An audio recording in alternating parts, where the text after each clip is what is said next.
انگور کا حقیقی درخت میں ہوں، اور میرا باپ باغبان ہے۔ جو ڈالی مجھ میں ہے اور پھل نہیں لاتی اسے وہ کاٹ ڈالتا ہے، اور جو پھل لاتی ہے اسے چھانٹتا ہے تاکہ زیادہ پھل لائے۔ اب تم اس کلام کے سبب سے جو میں نے تم سے کیا پاک ہو۔ تم مجھ میں قائم رہو اور میں تم میں۔ جس طرح ڈالی اگر انگور کے درخت میں قائم نہ رہے تو اپنے آپ سے پھل نہیں لا سکتی، اسی طرح تم بھی اگر مجھ میں قائم نہ رہو تو پھل نہیں لا سکتے۔ میں انگور کا درخت ہوں، تم ڈالیاں ہوں۔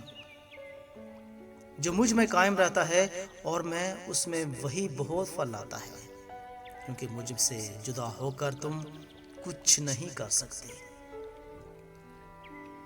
اگر کوئی مجھ میں قائم نہ رہے تو وہ ڈالی کی طرح پھینک دیا جاتا ہے اور سوکھ جاتا ہے، اور لوگ انہیں جمع کر کے آگ میں جھونک دیتے ہیں اور وہ جل جاتی ہے۔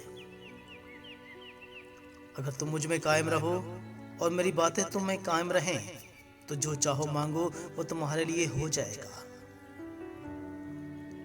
میرے باپ کا جلال اسی سے ہوتا ہے کہ تم بہت سا پھل لاؤ۔ جب ہی تم میرے شاگرد ٹھہرو گے، جیسے باپ نے مجھ سے محبت رکھی ویسے ہی میں تم سے محبت رکھی۔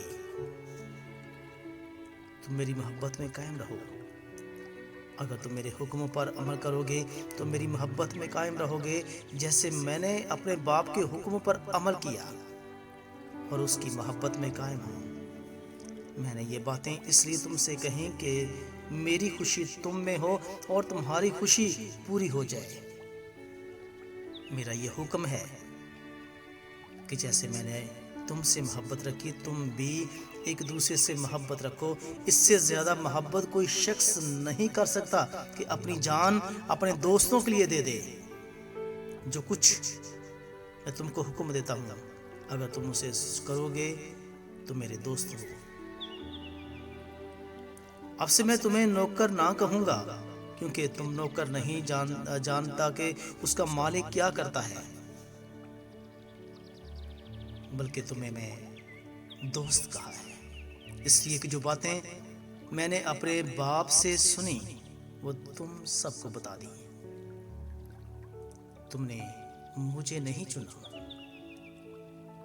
بلکہ میں نے تمہیں چن لیا ہے اور تمہیں مقرر کیا کہ جا کر پھل لاؤ اور تمہارا پھل قائم رہے، تاکہ میرے نام سے جو کچھ باپ سے مانگو گے وہ تم کو دے گا۔